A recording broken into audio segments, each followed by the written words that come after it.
gentlemen, welcome to the show. It's Tuesday. Hammer in the building as usual. What's up, Hammer? Hey, shit, back after a week off, feeling froggy. Yes, we had a ton of people asking for wide receiver rankings, so that is what we will be getting into tonight. We'll go over some wide receiver rankings and tiers. These will be my rankings, and Hammer will kind of let me know what he disagrees with or what he would switch around. But we'll get into all of that good stuff. Kev in the building. What up, Kev? What's Kitty? Any questions we will answer here before we get started. So anybody out there, just throw them out, and we'll start answering some questions before we really get started here. But I mean, wide receiver rankings, tiers, it's always interesting because everybody kind of looks at it differently, and it's hard because they could be it's everything mixed together, right? It's like startup rankings, it's how you value the players themselves, and then like how the community values them, and you kind of bunch them together, put them in one to make your own kind of tiers.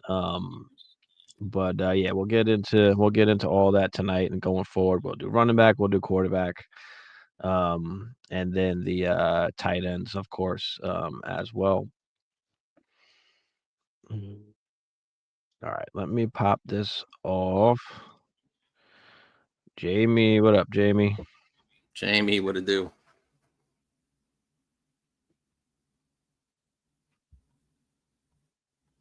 All right, I so feel like let's we're pop in that one. slow part of the season where it's just like free agency's done, draft is done. We're just, what we're waiting for? And this is something that drives me nuts every single year. And I feel like I said this yesterday, which was about a year ago.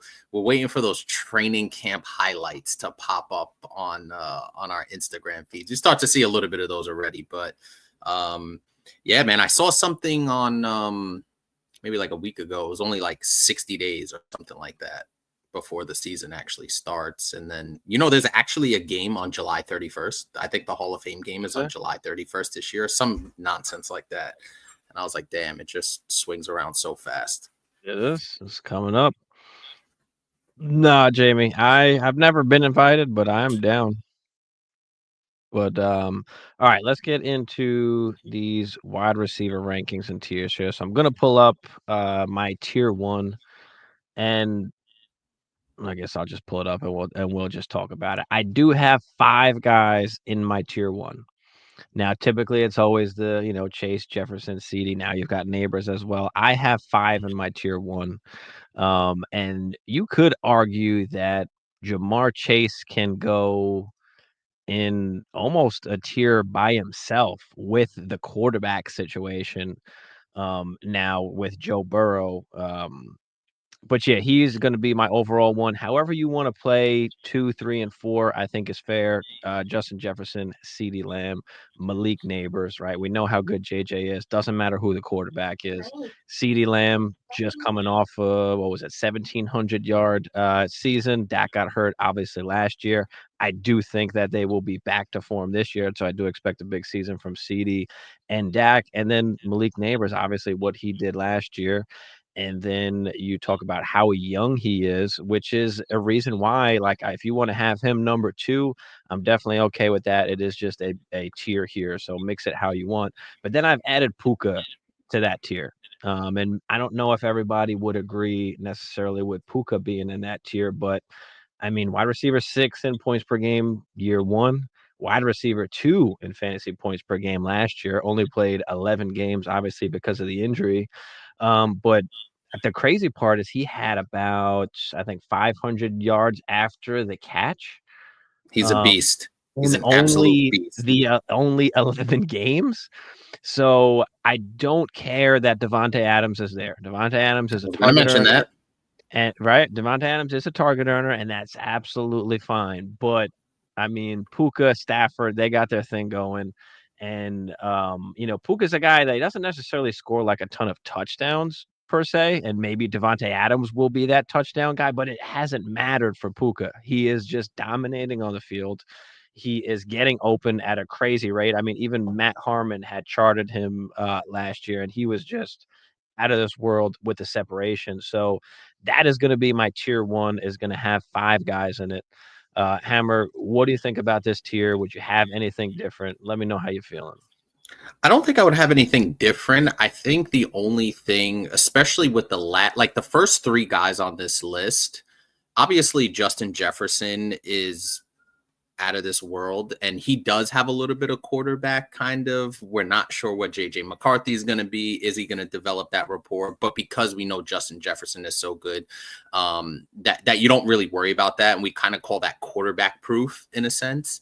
So I don't really worry about the top 3 guys. I think they're locks no matter what. With Malik Neighbors, I'm not saying he's not going to be fantastic. I'm not saying he's not going to be great, but the quarterback situation, and that's why I think you said at the beginning why the wide receiver tier is so subjective, because you could factor in so many things, and because it's such a dependent position, there's so many factors that go into how you feel about a particular receiver, where you slot them, where you tier them, etc. For the last 2 guys with Neighbors, it is the quarterback play, right? It's the offensive line. It's just that whole giant situation. Now somebody's going to have to catch the ball. So obviously he's proven he's an elite talent, but Russell Wilson, you feel okay about, but what if they pull the plug on Russell Wilson and they're going to Dart or whoever else they got on that team, Jameis Winston, I believe. So you feel good about the prospects, but is that offense as a whole going to give you enough opportunities for scores, for those touchdowns? And you have mentioned that with Puka as well. So that's my concern with Neighbors, just from a tier standpoint, right? It's relative. It's not like we have him in a different tier where you're like, I'm not really too sure. So for this particular tier, I do think he does belong at the back end, just because you're not sure where that touchdown production is going to come from the Giants offense as a whole. He'll get his on a game per game basis, but we're just not sure how consistent it will be. He's going to be the target hog. They don't have anybody else there, but the quarterback situation does make me wonder if he's going to be the elite of the elite.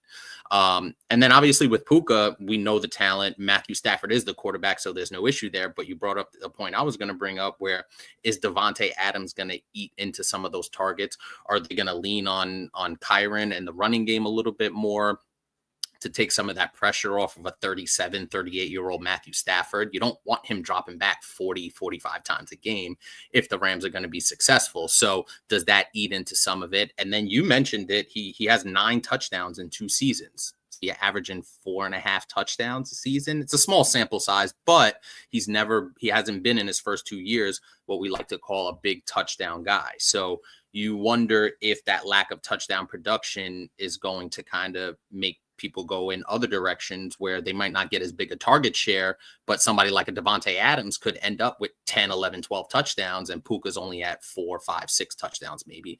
And let's not forget about Kyren Williams on the ground getting a crazy amount of scores as well. So the first 3 guys I'm in complete agreement with. I'm in agreement with this list in general, but those are my 2 main concerns with Neighbors and with Puka at the back end of this first tier. And it's also the value, right? Can you get a Devontae Adams at better value, who's more likely than not going to give you the better touchdown upside, on a weekly basis? So, but he's going to get the target share. He's a target hog. So, I can understand why he's in there from a PPR standpoint.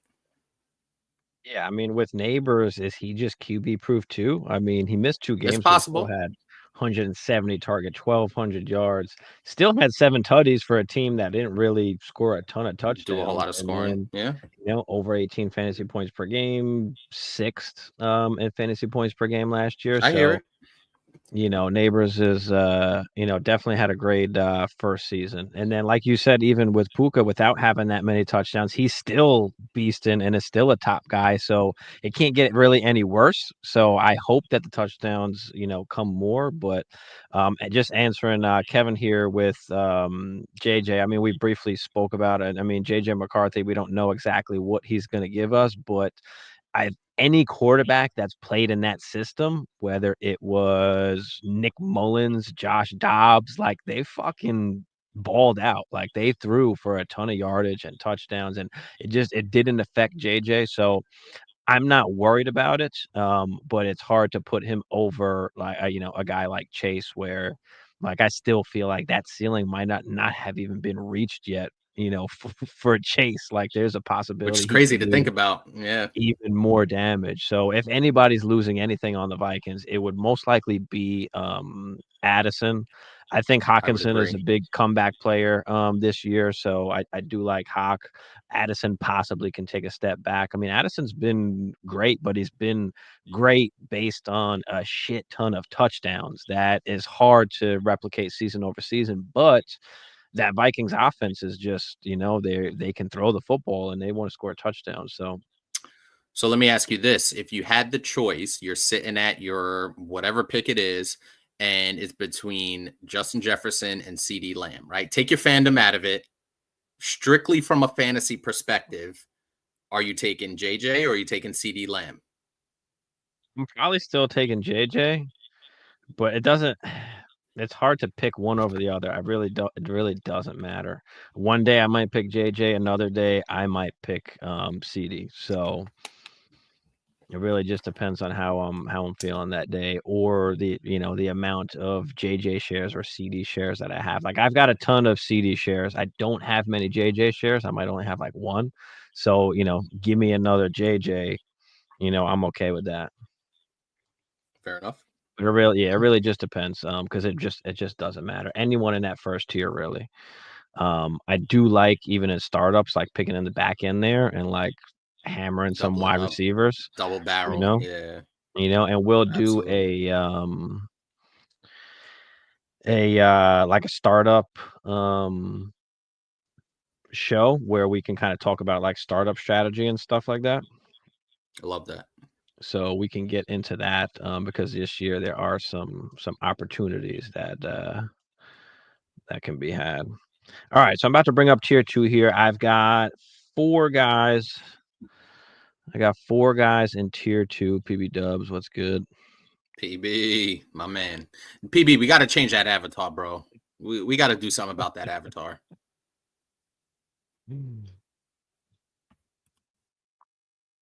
All right, so let's get into tier 2. I got 4 guys here. Okay.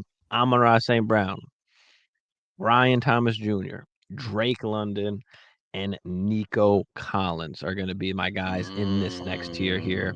Amon-Ra is just a beast, obviously, year after year. Now they don't, got rid of Ben Johnson. Obviously, they said they're not going to change much in the offense. The offense was balling last year. Jared Goff is good for 4,000 to 4,500 with 30 plus tutties. So you're not really worried about St. Brown except when they're just blowing out teams. And there were a couple games last year where they were just so good that he didn't have to do anything. So that's kind of the only downside to Amon-Ra. I do see that it is a little bit easier to acquire him right now. I don't know exactly why people are a little bit down on him or just having him available. Albert, what's up, Albert? And then you've got BTJ, who obviously had a killer season last year. Now, though, with Travis Hunter there, does that, limit possibly some of the upside that he can have? Possibly, but what he did last year can't be, unnoticed. So it's hard to put him, that much lower. And again, this is just a tier, so you can move these guys around how you like. But follow up with Drake London, who beasted the last couple of games last year with Penix. Does that continue this year? He's still crazy young. So yeah, give me some Drake London, of course, Drizzy Drake, and then of course Nico Collins, who I would say dark horse can finish as a wide receiver overall number 1, because we've Ooh. seen what he can do when he's healthy, and he was Yep. I think he was leading receiver up until he got hurt last year. So can he stay healthy? And CJ Stroud. Now you got no Stephon Diggs, no Tank Dell, a couple other guys there. You've got Jaden Higgins, Christian Kirk. But Nico Collins is still going to be that guy. It's just really a matter of him staying healthy. So, I've got him basically ending off this tier here for my tier 2. But what do you feel about some of these guys in tier 2? Do you agree, or would you move any guys out, or do you have anybody maybe that you would add to that tier possibly? I don't think so. I don't think I would move anybody up. And Amon-Ra, I was going to ask about Amon-Ra, and I was a little surprised you didn't have him in that wide receiver 1 tier. But when you kind of take a deeper look at the numbers, like you didn't get that consistency because Dan Campbell, like you said, they were blowing people out. and they're pretty committed to that ground game with that two-headed back, that two-headed monster in the backfield with Gibbs and Monty. And that absorbed a lot of touchdown production when you're talking about fantasy points and fantasy upside, right? The offense was high powered, but a lot of that chunk yardage that you were talking about was in between the 20s. Once they got down in that goal area, they were running the rock into the end zone. So we love Amon-Ra. I've kind of grown. I had a share of Amon-Ra last year on my Dynasty team. And I was a little disappointed on a week-to-week basis. Obviously, the final tally of the numbers are going to look fantastic, but on a week-to-week basis, I expected a little bit more higher-end wide receiver one consistency. So I understand why you have him in this wide receiver 2 tier. It's not because he's not a wide receiver 1 talent or a top-end tier 1 talent, I should say. But it's just you're looking at the offense and what they do as an offense. So obviously, he's the top dog there, but the emergence of Jameson Williams as a deep threat, obviously, you have Sam Laporta still there. You still have a ton of weapons there to spread the ball around with Jared Goff. So I love Amon-Ra. I think he's pretty solid there. Brian Thomas really surprised me, just because the Jaguars, and we're so high on Brian Thomas, but we're like, what the hell, Trevor Lawrence? That's such a weird, juxtaposition where you would think if he has this great weapon in this particular receiver. Now, one receiver doesn't make an entire team, obviously, but, we would expect Trevor Lawrence to feel higher about Trevor Lawrence because he has, a quote unquote go-to guy. So Brian Thomas really surprised me in kind of vaulting all the way up into this type of position. So I think his production will be what it is. It'll be in that wide receiver 1 area. The Travis Hunter thing is really interesting because is he going to play offense? Is he going to play defense? Is he going to he's an ultimate wild card. So we don't really quite know how the Jaguars are going to use him and how that will impact Brian Thomas's production. The Drake London thing, I know we've been waiting on Drake London for a couple of years to show that flash. Now, let me ask you this. Do you think he's being overvalued? Because we've seen guys have really strong ends to the season. They vault up the rankings, and then it's not quite what you expected that next year. So do you think Drake London currently is being overvalued because of a strong finish last year? No, I think that a lot of people obviously have vaulted him up, but it's deserving of. I mean, even though we did have, some great games at the end of the season, in totality still had, 100 catches, 160 targets. There's not really anybody else there that is really a threat to take away a ton of targets. And you could Your boy argue Kyle that Pitts? I don't. I wouldn't say he would take away targets. Like there's plenty of targets to go around. Like I really do like me a lot too. I mean, he was good last year. I think he's going to be good again this year. But I mean, you could argue that even watching some of the games, like that Drake London was underutilized. Like Kirk Cousins just wasn't really keying in on him to try and get him the football. And then when they do try and get him the football, you see what he can do. The catches in traffic, the yard, after catch, like what he can do.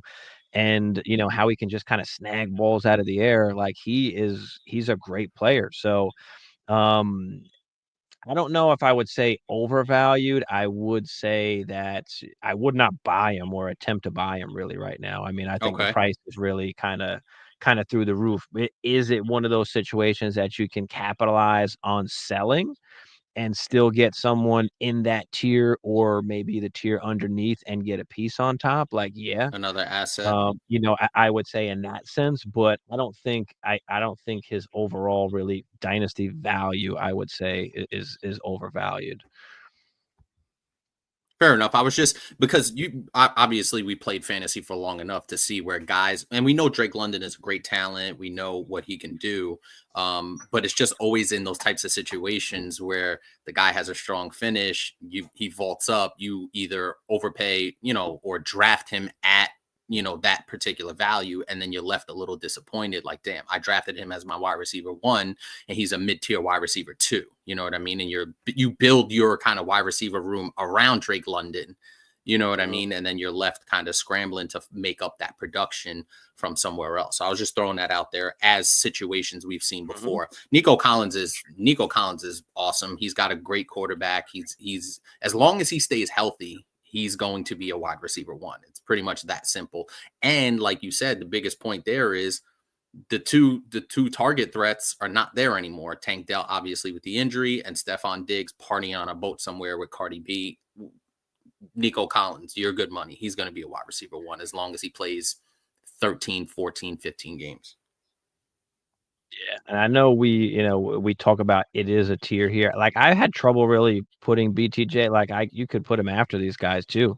If you, especially with Travis Hunter there, but obviously with the age, the production that he had year one, it's hard not to put him, higher than these guys. So again, it doesn't really matter. It's just within the tier there, as far as that's concerned. PB Dubs. BTJ played quite a bit with Mac Jones last year. He did. That That's is a good the point. that's the I one kind of forgot scary about part that. is Not with forgot, Trevor but Lawrence. Obviously, he didn't play great with, but that was a little earlier in the season, so it's it's rough. It's always there's always that risk because it's like T Law is valued low enough where I do consider him a buy. And he has the potential, especially with the weapons around him now, to really produce, and so be he good needs to value. now. Right, Yeah. right, right. This So is kind of so he it's yep. it's so funny because I was listening to a New York radio show and they were talking about quarterbacks with pressure. And one of them had brought up Trevor Lawrence, who we kind of I don't want to say forgot about, but you're kind of like it's that post hype Trevor Lawrence situation. And for fantasy managers, as you said, there's a really good opportunity to buy at good value, considering you have now a number one established receiver. You still got, some decent running back there with ETN. And now you add Travis Hunter into the mix. So there could be a good value, a good buy value there for Trevor Lawrence. I kind of agree with that. Yeah, for sure. All right, tier 3. In my third tier here, I've got 3 players in this tier. And these Okay. guys are all kind of like back end wide receiver ones. And then I've got a little bit of an older guy in here because I feel like he's a little bit undervalued because of kind of what happened last year. But in this next tier here, I've got JSN, Rashi Rice coming off of the Ooh. injury, and AJ Brown. So we've been waiting for the JSN breakout. It finally happened. There's no one else there. I do fully expect Sam Darnold to kind of Justin Get him the Jefferson, ball. JSN, like get this guy the ball. And I think that last year the team itself realized, like, all right, we got to get this guy the football. So JSN is going to be in the top of this tier. Then I've got Rashi Rice coming off the injury. People were a little down on him. He's starting to pick up a lot of steam now. Now that we don't really know what the situation is going to be with the suspension, if there is one, but it doesn't matter. This is Dynasty. I don't care about 3 games, 6 games, whatever it is that he's going to get. So we'll figure that out when that time comes. But we saw what he did last year in the beginning of that season. He was just going crazy before, obviously, the injury. So I do like Rashid Rice. I think he's been a little bit undervalued, and I got to have him up here. I just feel like that production, and with Patrick Mahomes, Kelsey's getting older. We talked about this last year, and we saw early on Rashid Rice took on the Kelsey role of that over the middle, getting all of those targets. And once he went down, then you saw Travis Kelsey, who wasn't really doing anything early on in the season, then start back up that role and start to, play well, of course, obviously for the rest of the season. So Rashid Rice, I got up there. Then I've got AJ Brown. That's interesting. Obviously Saquon went ham last season. I get it. AJ Brown missed games. Um, but was still on pace for his normal 1,400 yards. He still scored. Where's he at? Let me pull him up here. How many touchdowns did he? I think he had 7 touchdowns last year, as well. So yeah, 7 tutties. But was on pace for his normal 1,400 yards, which 2022, 1,496, 2023, 1,456. Like he's right there, always finishing at least in top 10 in points per game. So I do think he still has a few great years left. I don't think we're seeing another 2,000-yard season from Saquon. So, they will be at least passing it a little bit more. But even with Saquon, even with Jalen Hurts, like he's still doing what he normally does. Like, we didn't really see him fall off when he was healthy. So the narrative is just a little bit down, but for me, like, I gotta have him. I gotta have him up there.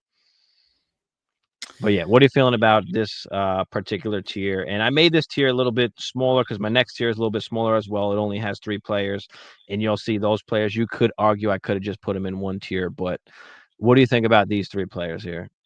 So there's one particular guy, and I see some of the comments, and I was actually going to mention it because I Mhm. have a share of this particular guy, and we'll get into it obviously. But I'll just touch on the 3 guys here. JSN, you highlighted all the points. He's the guy, right? And when you have a Sam Darnold there, he's going to get him the ball. So the JSN breakout finally happened. You ship DK out, Tyler Lockett, no thank you.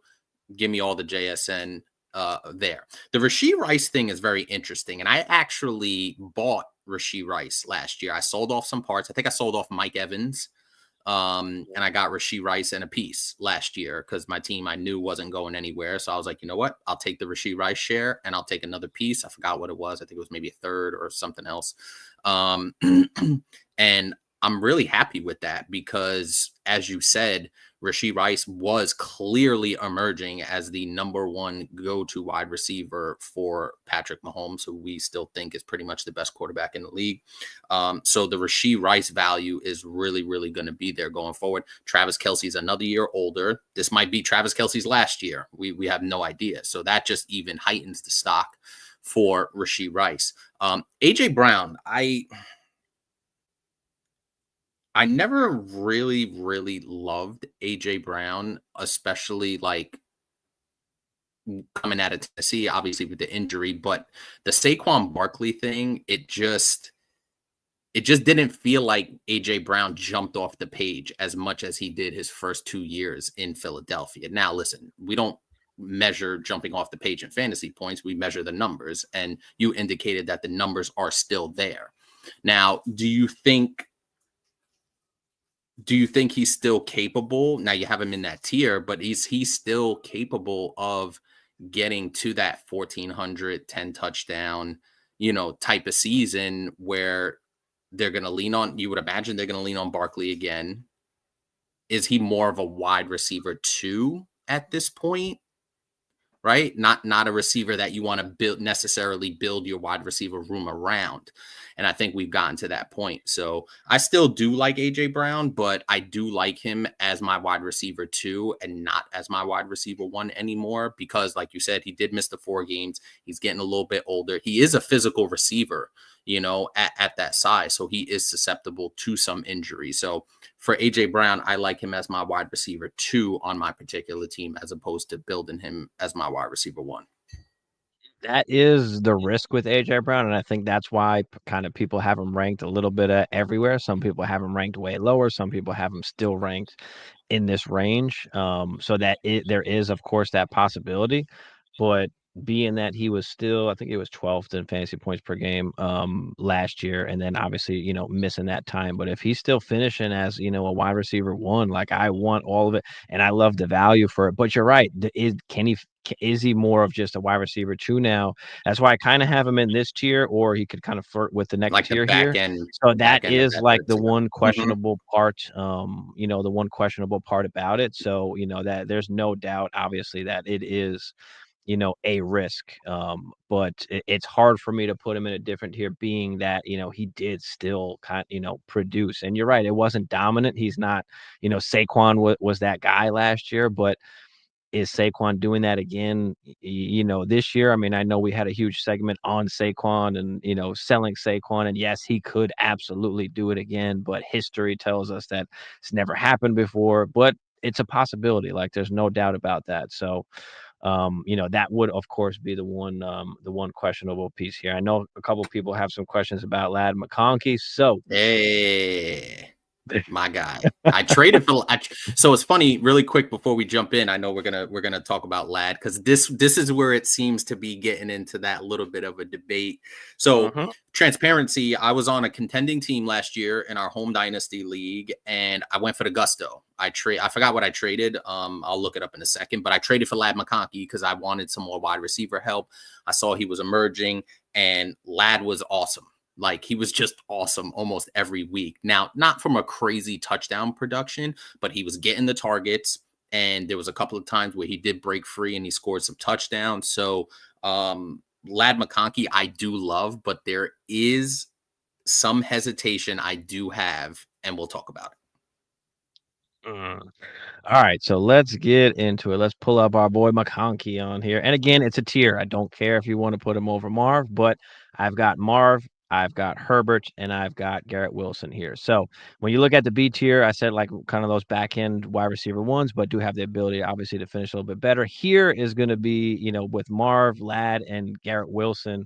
These are guys that can finish back end wide receiver ones, but probably more high endish wide receiver twos, or at least that's what they've kind of shown us they could be so far. But they are guys that can move up into the next tier because they are young enough. But we need to see that elite finish, which we just haven't really seen from Garrett Wilson yet, even though we want it so bad. McConkey, I mean, McConkey's a tough one, obviously, to gauge. And Marv is another one where he didn't give us kind of what we wanted last year, but he still had a great rookie season. I mean, he had 8 touchdowns. Like, it just wasn't the wide receiver one season we thought he was going to have. And we saw And flashes.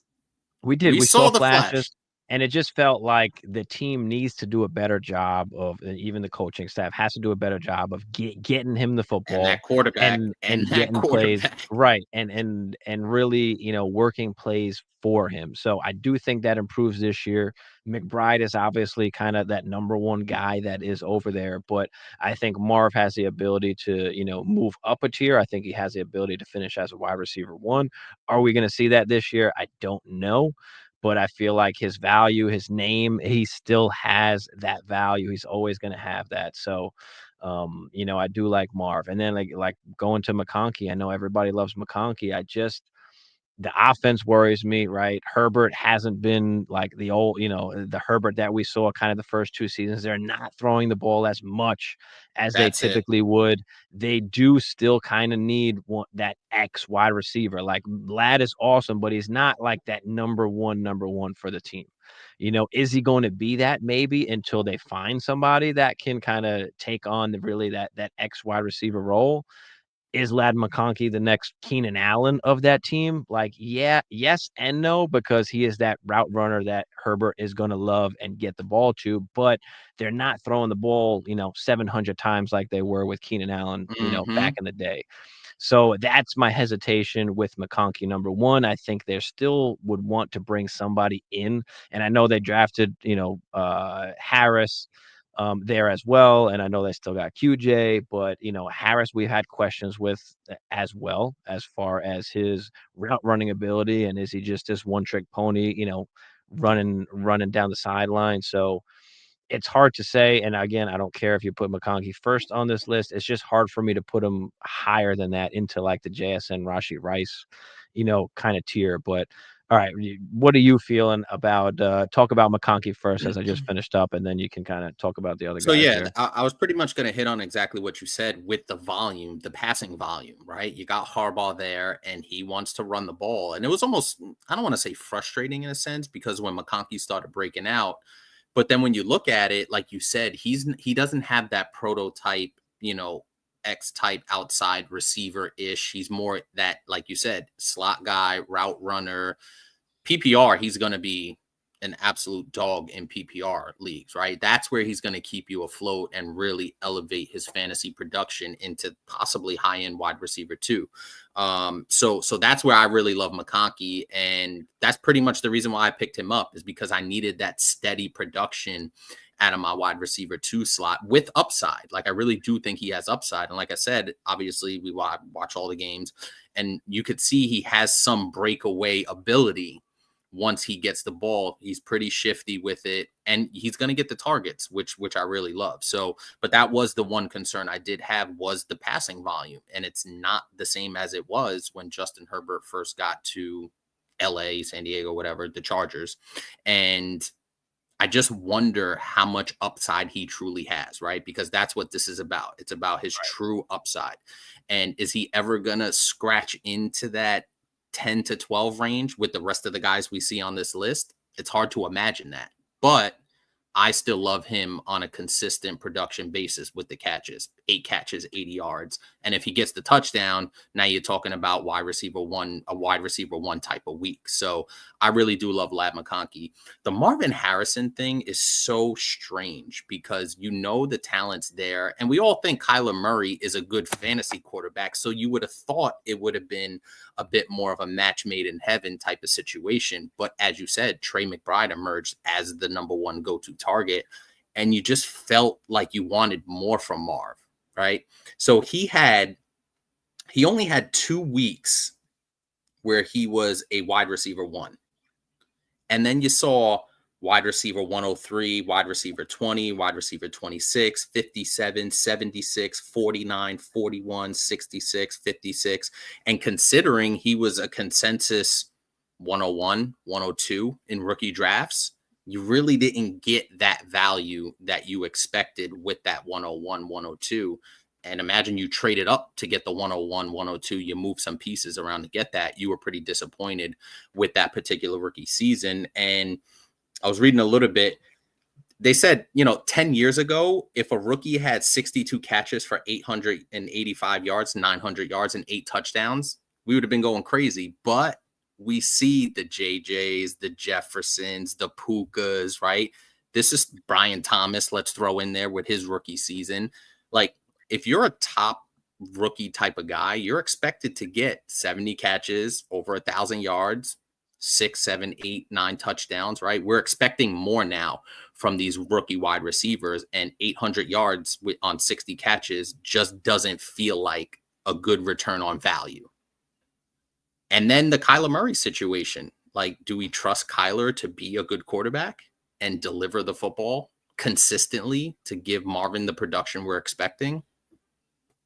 That's a big wild card, and I could see why you have him there, because I think last year when we did the rankings, you had Marv higher than this.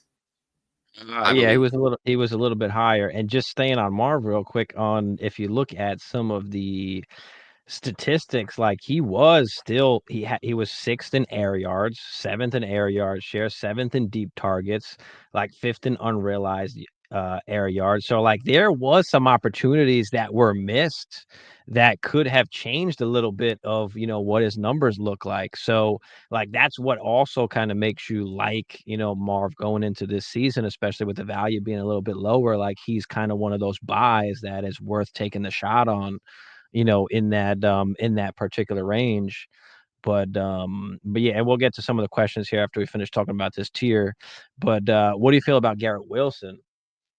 Man, Garrett's in a tough situation because the quarterback, the state of the Jets just never surprises me with this quarterback situation, right? Now, you do bring in Justin Fields. Okay, I can somewhat see, right? Because if you remember, Justin Fields developed a really good rapport with DJ Moore when they were in Chicago, and you saw something there that gives you a little bit of hope where if Justin Fields and Garrett Wilson build a rapport, would you take some of that DJ Moore connection that you saw in Chicago? We take some of that, right? So I think that's kind of what you have to look at if you're a Garrett Wilson owner and you're like, damn, he's got Justin Fields. Am I really going to get the production I want out of Garrett Wilson, especially where Garrett Wilson was taken, what his value was? Maybe you traded for him when he was with Aaron Rodgers, and going into that era, and that Garrett Wilson stock was sky high when Aaron Rodgers got there. And now the stock has kind of plummeted and you're looking for some return on some of that investment, right? So I really do think this can go well, DJ Moore well, or it can go really south pretty quickly. So I feel like there's a wide range on the Garrett Wilson outcome, depending on how well him and Justin Fields connect. Yeah, I mean, he's always commanded targets, so that's, it's hard to, for me at least to put him much lower or any lower really in that. Well, because we know the talent's there. He's wide receiver one talent. That's the right. key. So like I feel like at worst he's a wide receiver 2, like he's been kind of the first few years, and then but he does have the ability to move up at least one tier, with a great season. So again, what are we going to see from Fields? Consistency as well. That's going to be the Like that's tough going to part, be especially if critical. you, yeah, yep. Let's answer some of the questions here. Let's see. Guys, 12-team Superflex start 8. What's up, Critique? What older receiver is comparable to the 202? I declined Evans owner. Tyreek owner said no. I'm competing and could combo 202 and downs. Now, you're talking about a Superflex start 8. So, yeah, that's 2 quarterbacks off the board. That is 2 running backs off the board, a tight end off the board. So you're talking about, what, 3 wide receivers? 2 maybe? No, that's 8. Yeah, 2 wide receivers and a flex. Yeah. Like, and you're talking about start 8. Like, I don't know if there's anybody that really, because you need the hammers. Like, just a regular wide receiver 2 is okay, but it's not really going to do you much. What more would it take to get Tyreek? It's the What are 202 your and what? who are your other receivers though? I think that's something that we want to take a look at because you can go for Right, that. And somebody mentioned it down here, like the high touchdown guys, like the Evans, like the Devontae Adams, that are right. going to give you that production if you've got JJ, Chase, CD, one of those top 3 guys. Right, especially in a league this shallow, like the cost to acquire players is much higher. So I think Maddox hit it perfectly, like you said. I would take a Evans or a Adams, if that's possible. Now, most likely those guys might be on a competing team. So, what does the team look like now? You can't really save the pick because it's a this year pick. So you're gonna have to either spend it or take, whoever's there. But in a start 8, I probably don't want anybody at the 202. So listen, if I could get Evans, I'd probably just take him. Um, at He this said he point, or declined it. I oh, did he declined decline? Evans No, owner. he said I Yeah. declined Evans owner. So Yeah, that's what I'm Evan, saying. He did. so it's He didn't possible take that. Yeah, he said he declined Evans' owner, so he could take Evans, is Evans. what I'm Yeah. saying. Yeah, Is like yeah. that's a possibility, or like, what is it gonna take to get Tyreek? A 202 is not gonna get you Tyreek in a Superflex start 8. Like, I think that's just too shallow, for somebody to wanna give up Tyreek. So, what more can you give up to get Tyreek even, you know?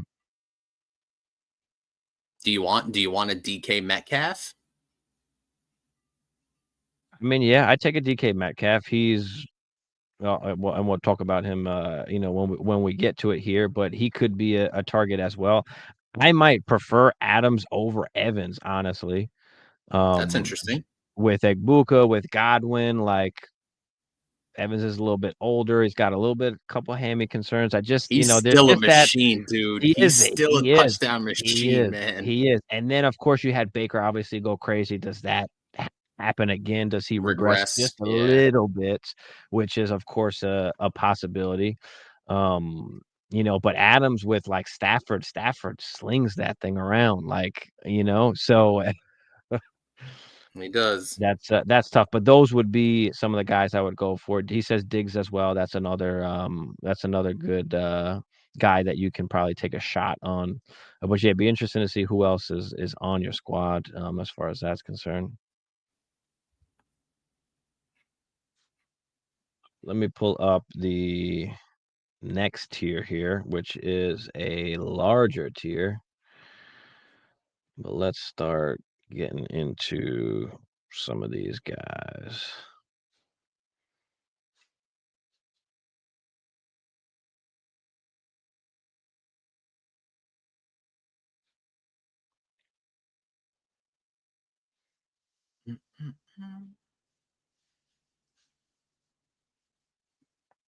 I gotta fucking plug all these guys up in here.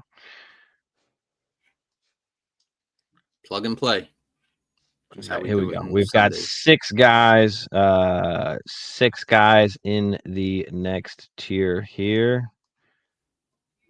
So let's talk about it.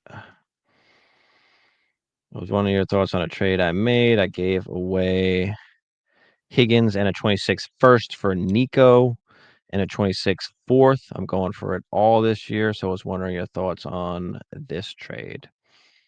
Well, I mean, that's what it's going to cost. Like you're getting into one of those elite wide receivers. So, I don't know what other picks you have or what the team looks like. So, but yeah, that's what it's going to cost to go get a Nico. Especially with T kind of, and we'll talk about T here. He's going to be in this next tier.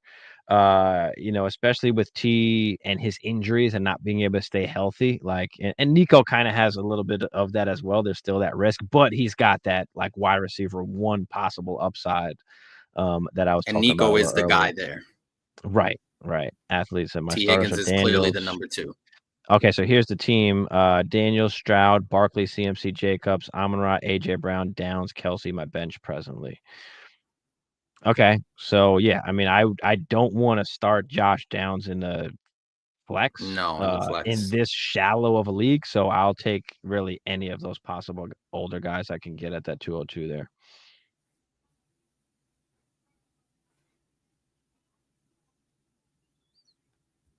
All right, next tier here: T. Higgins, Travis Hunter, Tet, Odunze, Egbuka, and Chris Olave. So we saw what T. Higgins can do, obviously, with Joe Burrow. It's just a matter of staying healthy, but he still has like that back end wide receiver one, upside.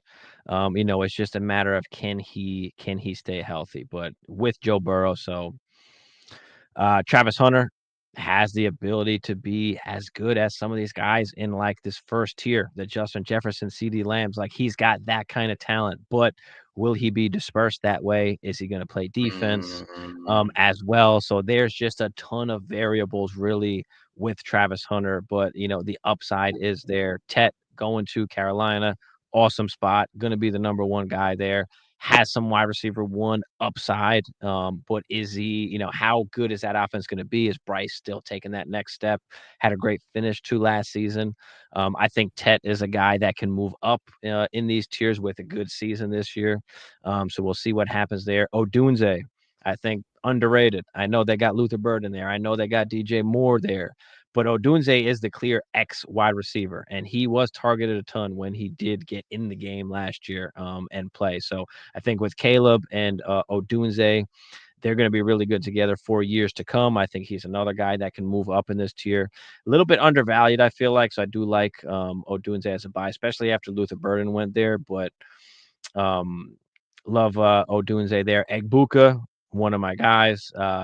Going to a crowded spot, is it like that JSN-ish situation where he might have Yep. to wait a little bit?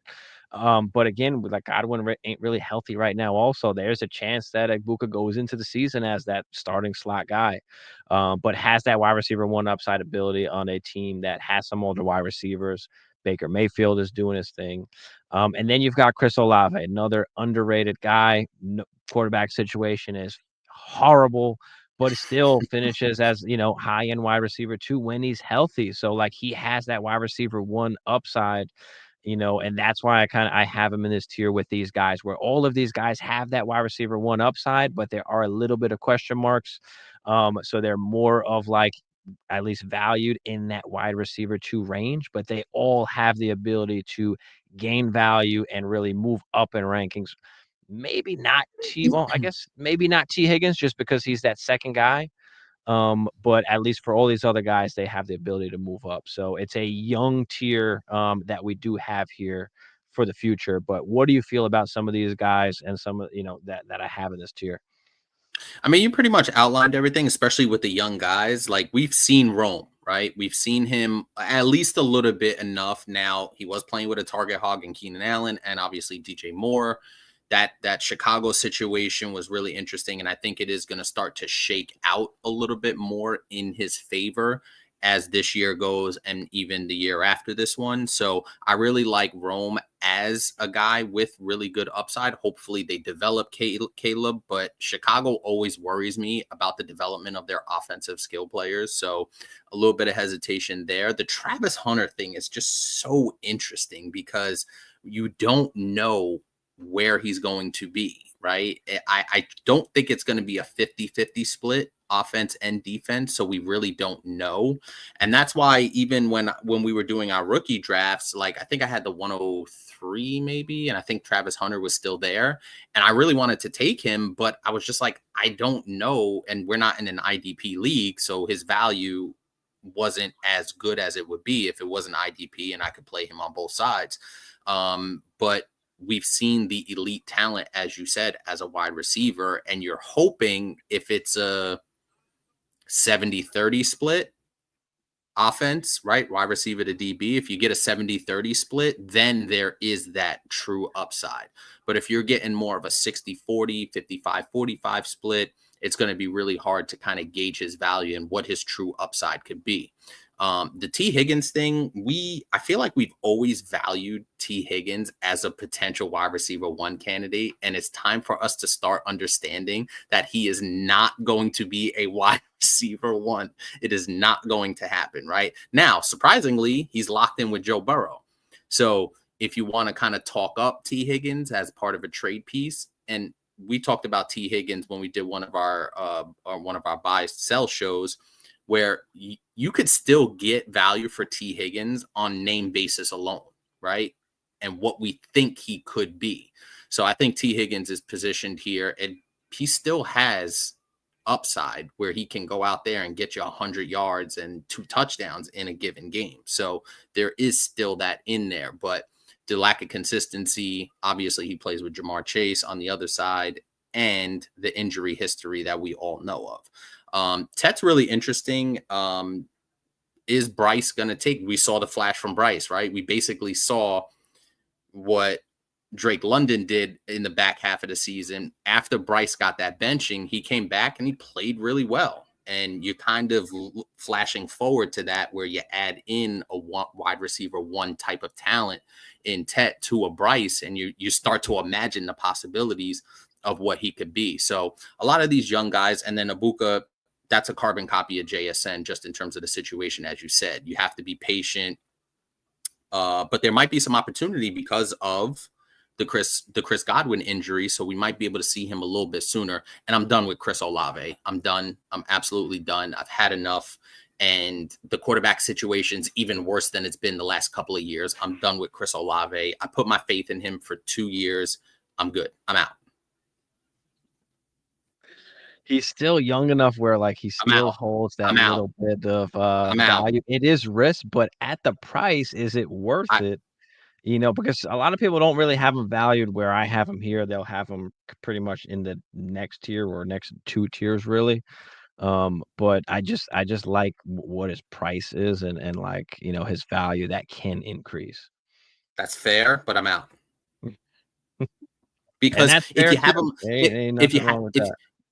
I understand the value point, and that's always going to be, you know, that's always going to be a good point if the guy is as good of a value as Chris Olave will be. But the problem is that when you get him, you're still expecting that kind of wide receiver 2-ish, high-end wide receiver 2-ish guy. And when you start getting these wide receiver 3, wide receiver 4 weeks, you're like, what the fuck is this? So that's, and I'm sorry, I'm getting pissed off because I was counting on Chris Olave to be my wide receiver 2 on a really good, he looks good in your lineup, but when the games start and you're getting these 2 for 20 weeks, I've had enough. Done.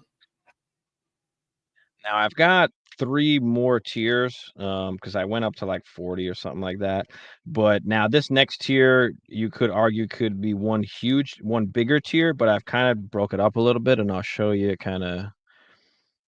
how I have it here. And I'm gonna put the next 2 tiers up here real quick so we're gonna go a little faster on some of these guys, but check. And you're gonna see I'm putting them up both at the same time because, like I said, you could argue they could be in one tier, but the reason for why I don't have them in the same tier is like kind of we've been talking about with a lot of these guys, that wide receiver 1 upside, you know, finishing as a wide receiver 1. So let's talk about it real quick. All right, boom. Next tier would be E here. DJ Moore, DK Metcalf, George Pickens, Brandon Ayuk, and yes, I got Jayden Waddle up there. Okay. Okay. DJ Moore, in that new Ben Johnson offense. Is he going to be that Amon-Ra St. Brown guy, right? Or is that going to be Luther Burden, who everybody thought it was going to be? I don't know. I kind of like DJ Moore. I think he is a little bit undervalued. And if he does get that role, obviously he's got that upside. DK And you can Metcalf. trust DJ Moore. Like, Right, you could right. trust DJ Moore. At worst, I'm he's a good wide with that. receiver too. Now, his value will never really go up per se, just because of his age. Same kind of situation almost with DK Metcalf. Their value can't really go up too much because of age purposes. But DK now with Aaron Rodgers going to get force fed the ball. They signed him to a big Red zone contract. So targets. I do love DK Metcalf with Aaron Rodgers, but there is always that scare of the freaking Arthur Smith fucking what is he gonna do, right? He didn't feed Drake London when we needed him to feed Drake London. So is he going to feed DK Metcalf? But I love the upside that DK possesses. That's why I've kind of got him in this, in the top of this tier here, him and DJ Moore. George Pickens, we talked about him as a buy, moving over to Dallas. I love it. He's young enough. He has the availability to move up a tier. That is possible for him. But again, he hasn't gave us more than a wide receiver 3 seasons, so there is a little bit of risk there, but that upside is there. Brandon Ayuk, we've seen what he can do. High-end wide receiver 2 finishes. I think he makes a huge comeback this year. So I really do like Brandon Ayuk, and he might start out on the pup, but I think even after this year, he'll be right back into form. There's no 49er wide receiver on that team that's better than Brandon Ayuk. So give me some Brandon Ayuk. And then you got Jalen Waddle, who we saw obviously his first few seasons can finish as that wide receiver 1.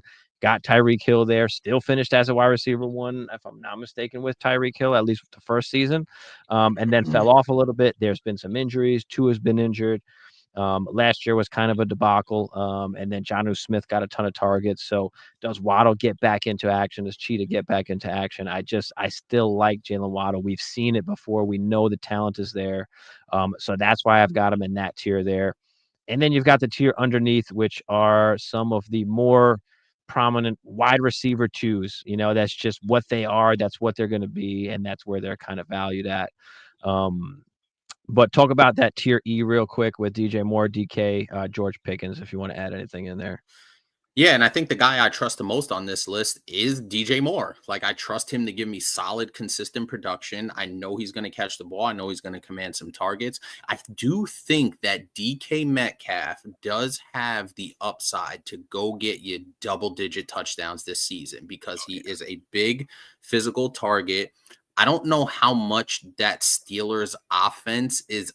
I wouldn't call it explosive, but I do think they get enough red zone opportunities where Aaron Rodgers just is going to want to back shoulder to him, a la little Devontae Adams action. Give me that big 6'4" target in the end zone. So I do think DK has some upside here to sneak really, really close to that wide receiver 1 range if he can get you double-digit touchdowns. So I really do like the upside, the touchdown upside, I should say, for DK Metcalf. I wouldn't call it a high yardage type of season, but the double-digit touchdowns I really do like. And George Pickens was one of my buys. So if you go back and see one of our shows, we talked at great length about George Pickens coming into a really stable situation in Dallas opposite CeeDee Lamb. He is a high explosive guy. He has a really good catch radius. We see the explosive plays that he can make, the spectacular catches that he can make. But I do think playing with a professional quarterback and playing opposite a professional receiver, number 1 receiver, is going to open up some really good opportunities for George Pickens. Ayuk, I've never been crazy about, but you move Debo out of there. Ricky Pearsall's kind of a slot type of guy, so he's going to command the targets from his boy Brock Purdy. And Jalen Waddle's just almost an enigma because you don't know if he's ever going to get to that level that we anticipated after what we saw from his rookie season. So Jalen Waddle, but you talked about it. Could he be a value? Could you get him at a wide receiver 3, wide receiver 4 price, and he produces wide receiver 2 numbers? That's a possibility. Right. So I think what you're saying there, right? What you're saying there is if the price is right, Waddle could be an option for you to slot in as your wide receiver 3. And if you get anything more than that production, now it's found gold.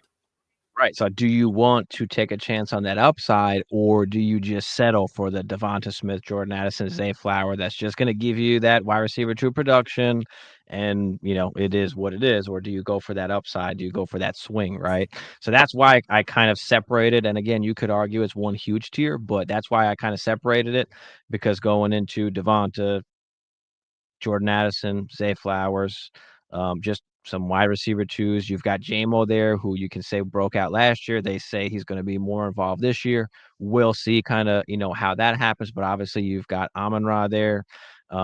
Worthy had a great finish to last season, but no Rashid Rice. I mean, Hollywood Brown is still there now. There's a lot of mouths to feed. And I feel like Worthy is more of a trick play, deep threat kind of guy than somebody that they're going to actually run the offense through. I think that will go through Rashid Rice. So we'll see kind of what happens there. And then you've got Josh Downs, who surprisingly had a good season last year, and is young. And then, of course, Jerry Jeudy. I'm done with Jerry Jeudy. I don't really want any part of it, but he's still a decently enough young player that the wide receiver one on that team, like there's no one else there. So he does have, some upside, as far as that's concerned. But for me, all these guys are just kind of bona fide wide receivers too. I don't care which one I have really, but I'll take any of them. They're going to be solid for you, but the upside feels like it is limited on, all of these guys really.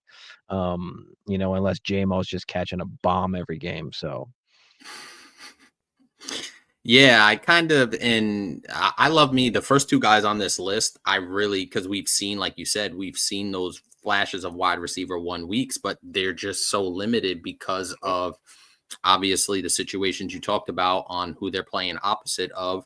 Zay Flowers, obviously, in a high volume, in a high run volume offense down there in Baltimore. So his upside is always going to be capped. He's more of that PPR type of slot guy that if he 6, 7, 8 receptions, you feel pretty good about that. But like you said, all these guys are pretty much interchangeable because the production, Mhm. there's not much separation in terms of production.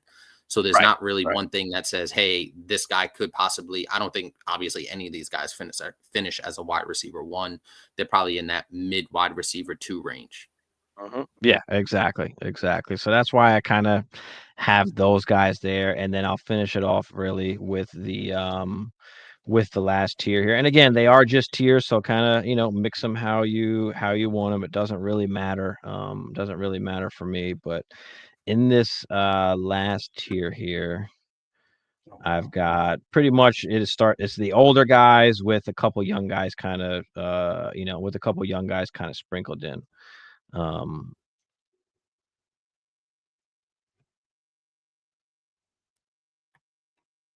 we'll pull them up here, and I had to stop somewhere. So, like, yes, Jaden Higgins and some of those guys, like, they would be kind of right after, or you could argue that same tier there on the end is like a huge tier. So you can add on another 10, 15 guys, but I had to stop somewhere. But in the last tier, Mhm. you've got your Terry McLaurin, Pearsall, Matthew Golden, Luther Burden. You've got the old guys, Tyreek Hill, Devontae Adams, Mike Evans, Chris Godwin. And I'm not saying that all these guys are better than Cheetah and Devontae. It's just we're just looking at the dynasty value of these guys. So if you're looking for points and you are competing, of course you want a Cheetah, you want a Devontae. They are just older players. Their overall value just is not that high. And that's why they're in this tier. It's not because I don't think they're going to produce. So I just want to make sure I make that clear. And again, mix it however you want it in this tier, but you've got the young guys in Pearsall, Golden, and Burden. You've got Terry McLaurin, who finished, as as a beast last year. The first season he's really done that. Is that going to continue now this season? Getting a little bit older up there, but there's nobody else really there to kind of command targets except for Debo. And I wouldn't say he commands a ton of targets, but I do think he'll be heavily involved in like the screen game and getting some things on the outside there. Cheetah, does he take that step? Was he hurt last year? Was it the wrist? Was that really what was going on? Like, I don't know. Is the upside still there? At sooner or later, Father Time is going to get him. Is that now? Has that happened? it's tough to say. I don't know. Devontae Adams, we talked about a little earlier. We're absolutely fine and comfortable with him with Matt Stafford. And then you got the Evans and kind of Godwin and whoever else you want to throw in there is absolutely fine. But what do you feel about some of the guys in this tier?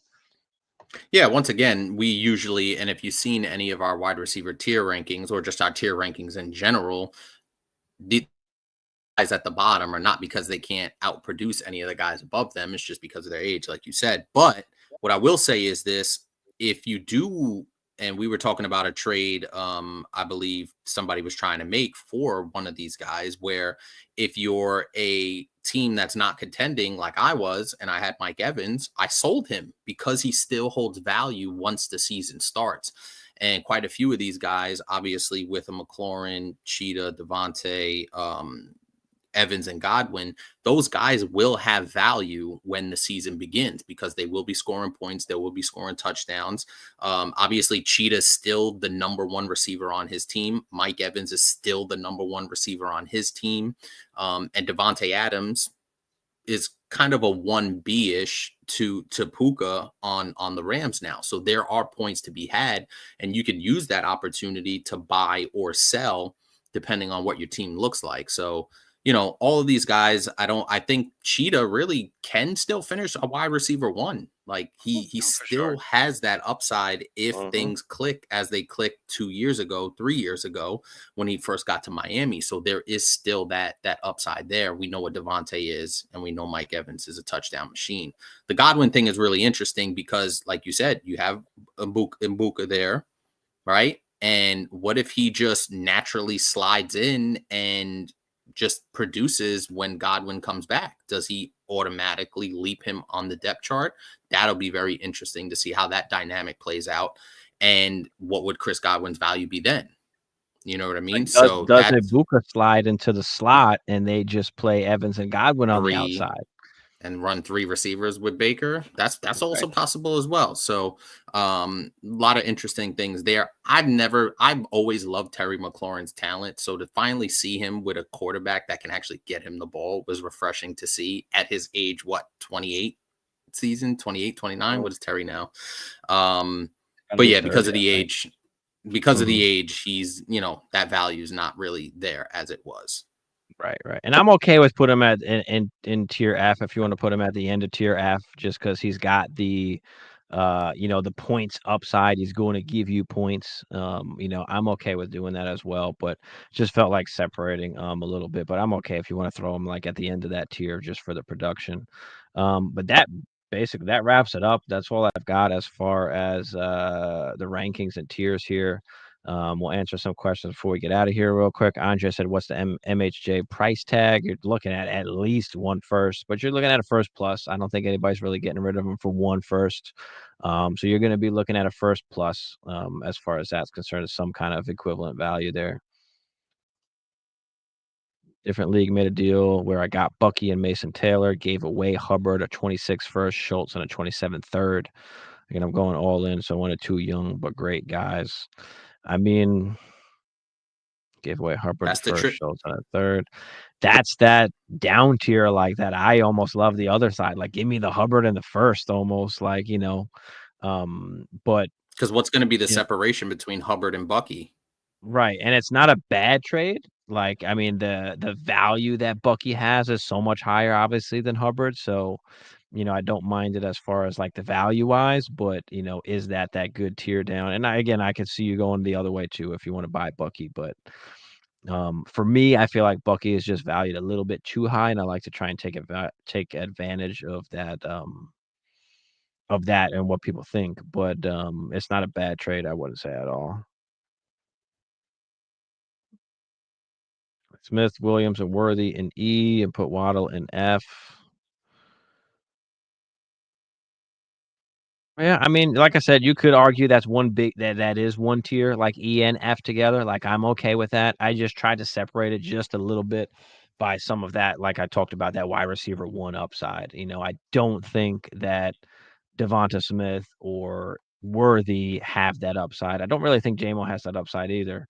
But of course it's a possibility, but I just don't necessarily see it. But like I said, yeah, one big tier is absolutely fine there. what's the most you guys are paying for Marvin Harrison? I'm trying to get him for an equivalent of something of that first plush kind of range. I mean, it's hard to get him for cheaper than that. I don't want to really pay more than a first, but to get him, you probably have to. So it really just depends on what you need to pay. What you need to pay to get there. So. And depending on who has them really is the bigger question, because how they value them is what's gonna really make the difference. I've also got Higgins in a different league where I want to trade him. I would offer someone Higgins in a 26th, third, and a fourth for a Duff wide receiver. Do you think I can go and get a wide receiver like Rice or Marvin Harrison? Probably not just for Higgins and a third. I mean, I don't really know if that will get you into into that tier, with McConkey or Garrett Wilson even. I don't think it's enough. I think it's gonna be at least a second round pick, with Higgins to go and get a Marv. Yeah, and that's the thing, because we kind of know what T. Higgins is, right? Marvin Harrison still, obviously, we know he has a higher ceiling than where he's at right now, right? We do believe he can get to a higher ceiling. T. Higgins, we kind of know what he is, and I think that's the reason why T. Higgins, with the combination of the 26th third and the 27th fourth, isn't going to get you at that table. Like Terry oh yeah, because we talked about that. What topic we stream about next week? Don't know yet. We'll decide that in the next kind of coming days. But we will figure that out. Appreciate everybody for coming out. Appreciate everybody engaging in the chat here. Appreciate all you guys. Great But yeah, show. we're about to get out of here. We'll see you guys next week. We're pretty much here every Tuesday night, 9:30 Eastern. So come through. Make sure you follow on Instagram, YouTube. Hit the follow, hit the like, and then in the description there's the group chat that we have on Discord. It is absolutely free, so feel free to hop in the Discord. But other than that, we out, and we'll see y'all next week.